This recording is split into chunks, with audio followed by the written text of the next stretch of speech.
Notre invitée ce matin est Sarah Knafo. Bonjour et bienvenue. Vous êtes députée européenne pour Reconquête. Je lis beaucoup ces derniers jours que vous êtes partie cet été vous former chez les Trumpistes aux États-Unis. Alors, est-ce que c'est vrai ? Alors plus précisément, c'est un think tank qui s'appelle le Claremont Institute et qui édite la revue conservatrice la plus répandue des États-Unis, le Claremont Review of Books. Donc j'y suis allée cet été et en réalité c'est une formation philosophique, politique et on s'aperçoit que avec ces Américains conservateurs, on a les mêmes sujets d'intérêt que ceux qui nous occupent ici en France, c'est-à-dire l'attention portée au bon gouvernement, l'attention portée à la baisse du niveau scolaire. Pourquoi est-ce que l'excellence a disparu des écoles ? Comment est-ce que une idéologie disons, égalitariste à l'école a pris le dessus sur le mérite, sur la volonté de former des étudiants, non seulement à l'école, mais aussi à l'université. Et ils ont les mêmes problèmes. Ils m'expliquaient, par exemple, que même Harvard, par exemple, avait chuté de niveau. Les mêmes problématiques d'identité nationale, des questions très fortes sur qu'est-ce qu'être américain. Et on s'aperçoit aussi qu'en France, chez nous, on se pose la même question. Qu'est-ce qu'être français, finalement ? Toutes ces questions sur l'assimilation. Alors, est-ce que c'est traité avec objectivité ? Et vous allez comprendre ma question, parce que sans doute, comme nous, vous avez regardé sur LCI le débat entre Madame Harris et Monsieur Trump, qui a quand même asséné plusieurs contre-vérités tout au long de ce débat, qui sont factuellement prouvées. Est-ce que cela participe d'un raisonnement global aux États-Unis dont vous avez été témoin en vous y rendant ? Pas vraiment. Si vous voulez, je dirais que c'est un peu hors champ politique dans le sens partisan du terme. Donc là, il y a vraiment un intérêt plutôt intellectuel. Mais vous avez raison, j'ai regardé le débat et ce qui me frappe aux États-Unis, c'est qu'ils ont retrouvé depuis quelques années un affrontement très très clair entre la droite et la gauche. Quand on regarde Kamala Harris contre Trump, on a deux personnalités avec des opinions tranchées, radicalement opposées, et dans leur tempérament, ils sont tous deux talentueux à leur manière, et surtout dans leur programme. Ce qu'on a un peu perdu en France. C'est-à-dire qu'en France, on a des oppositions qui sont devenues très floues. Il n'y a plus la droite contre la gauche. Maintenant, c'est le centre-droit avec le centre-gauche. Donc le macronisme... Oui, mais au-delà du positionnement, pardon de vous interrompre, moi je vous interroge sur les mensonges. C'est-à-dire, est-ce que vous avez été témoin en vous rendant dans ce think tank, une espèce d'adhésion, peu ou prou, à des théories fumistes, à des choses qui sont fausses ? Est-ce qu'on dit là-bas, oui, Donald Trump a raison lorsqu'il parle de migrants qui mangent des chiens et des chats à Springfield ? Non, pas du tout. C'était pas du tout l'objet. Et en réalité, ce qui interpelle, c'est aussi le traitement médiatique. Et donc, effectivement, les fake news. Vous vous rappelez que Donald Trump avait fait sa campagne en 2016 pour combattre les fake news, dont il était victime cette fois et qui avait été, pour le coup, démontré.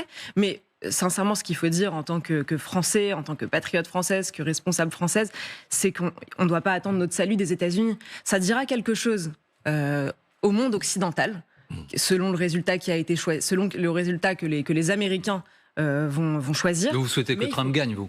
Moi, je suis davantage proche, évidemment, du programme d'un Donald Trump. Je trouve que Kamala Harris est tenue par le wokisme, etc. Je crois que Reconquête est le seul parti, d'ailleurs, qui dit soutenir Donald Trump, mais en réalité, il ne faudra pas attendre notre salut des Américains. Et je dirais la même chose, il ne faut pas attendre notre salut ni de Bruxelles, ni de la Russie, ni de Washington, ni de quoi que ce soit. Il y a parfois eu cette tendance chez des patriotes français. Ce n'est pas du tout mon cas. Je pense que ça dira quelque chose à l'Occident, parce que ça montrera à l'Occident que la droite peut gagner, y compris contre un système médiatique hostile. Ça montrera aussi, et on le voit avec le retour de Trump, qu'en politique, on n'est jamais mort.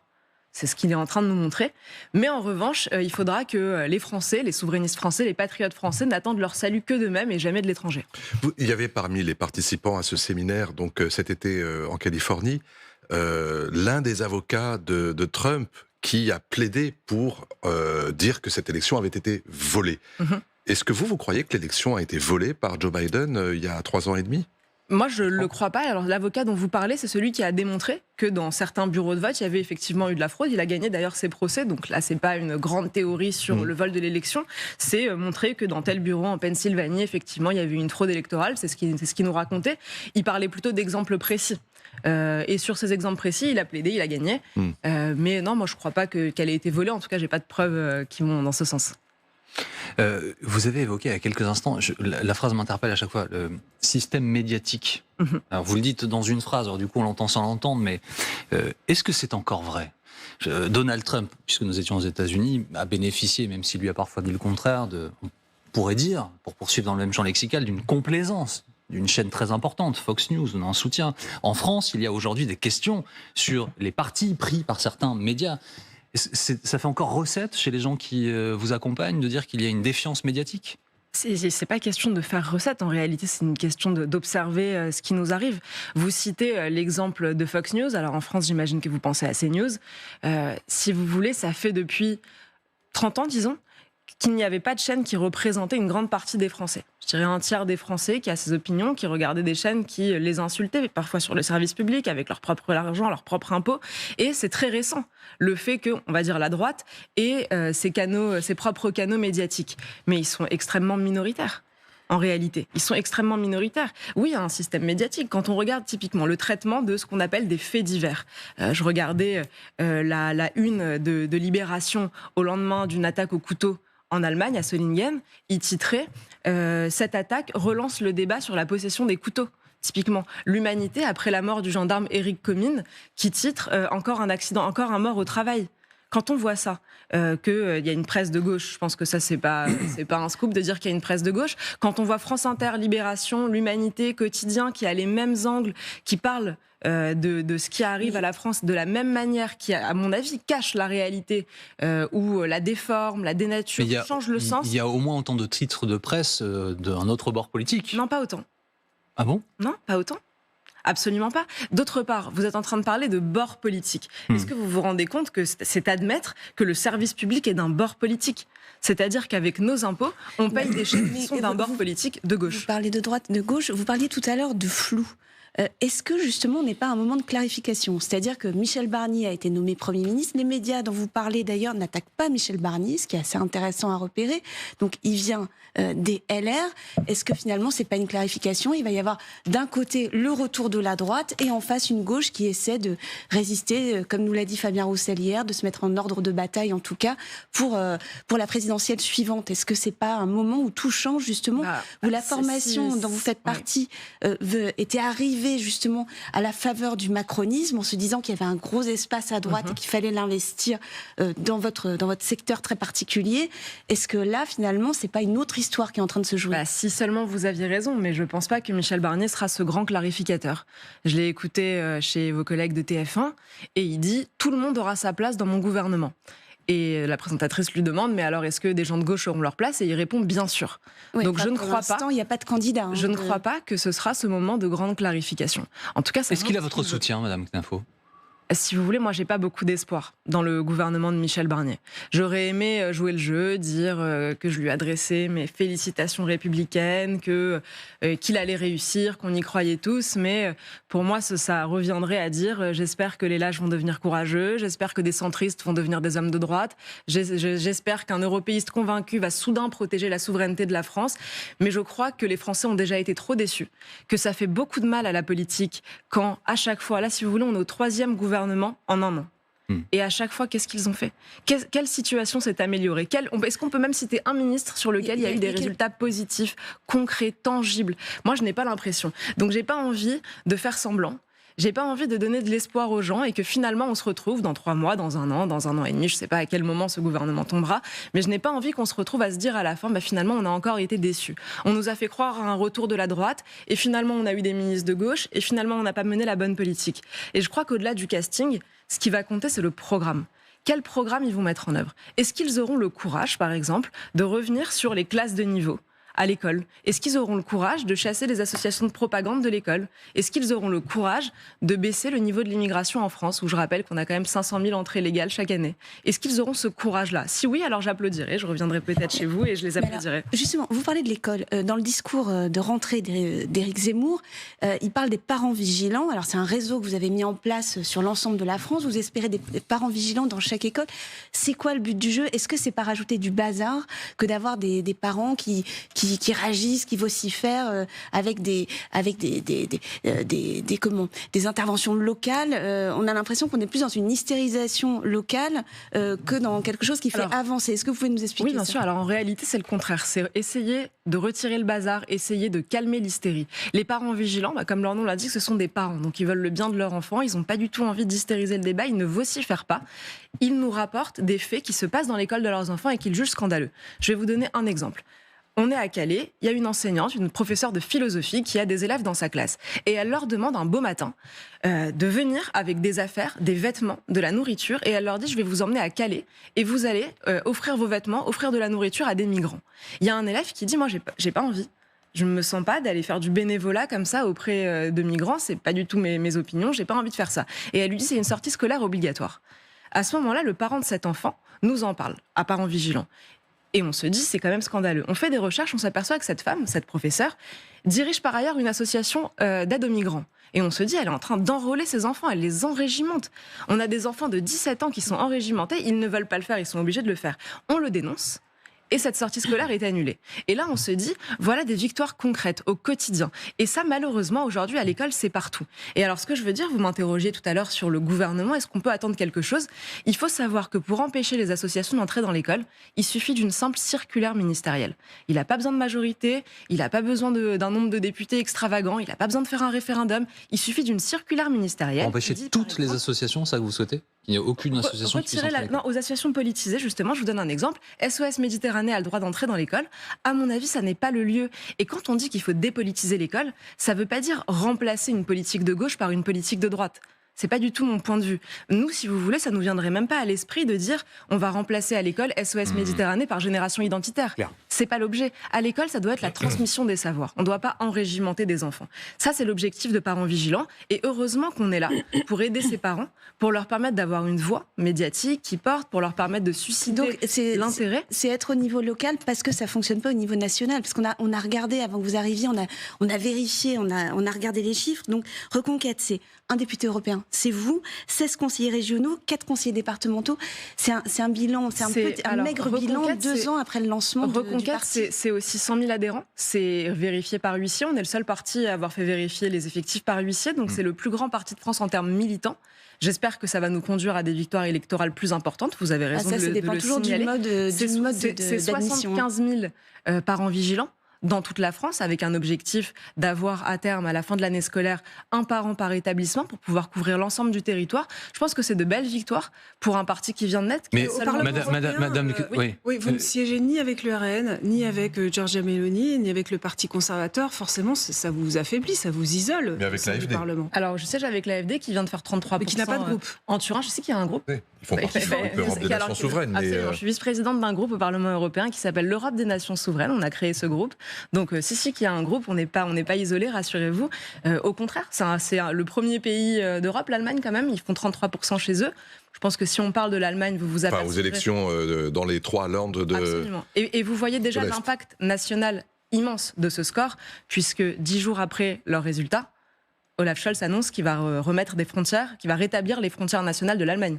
Vous voyez un résultat concret immense.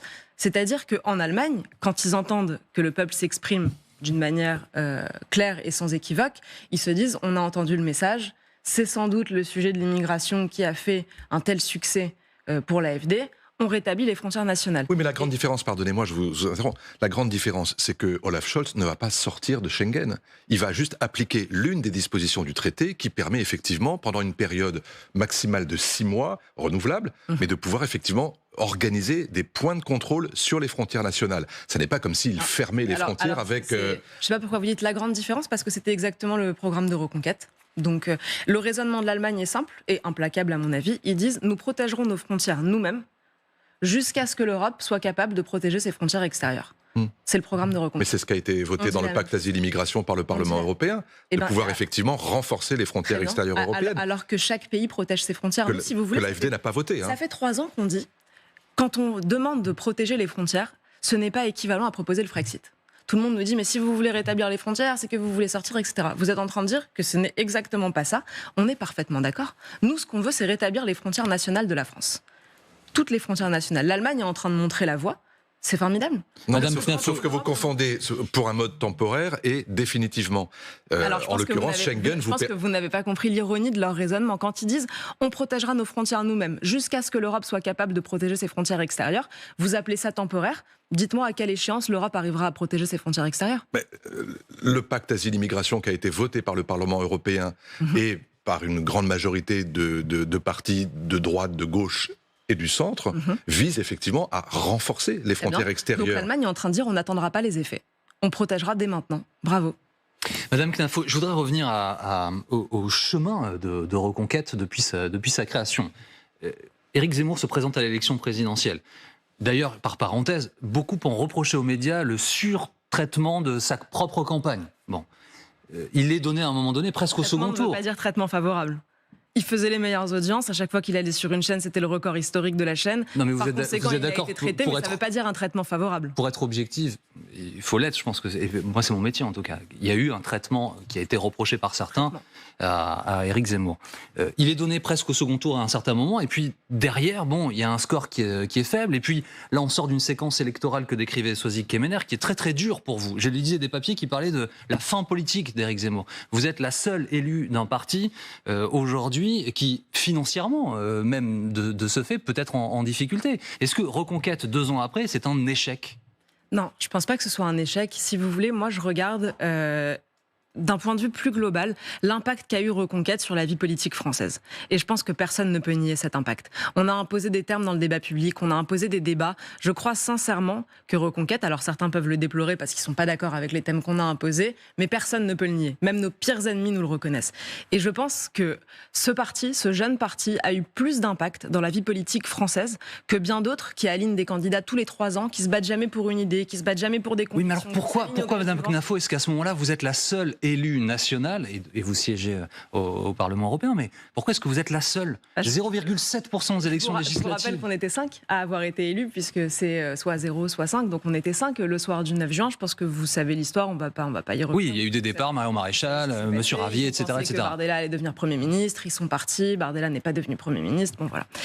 Mais sinon, pour la suite, on vient de naître. Donc moi, j'aurais adoré qu'on réussisse du premier coup. Vraiment, j'aurais adoré. On se présente en 2021, tout neuf. Personne n'avait jamais fait de politique aux côtés d'Éric Zemmour, avant que ceux qui avaient déjà fait beaucoup de politique nous rejoignent. J'aurais adoré du premier coup. Ça aurait été magnifique pour la France. On aurait pu faire aussi vite qu'on le souhaite le programme qu'on voulait mettre en œuvre parce qu'on considère que c'est urgent. Malheureusement, ça n'a pas été le cas pour des raisons diverses et variées. Je n'y reviens pas aujourd'hui.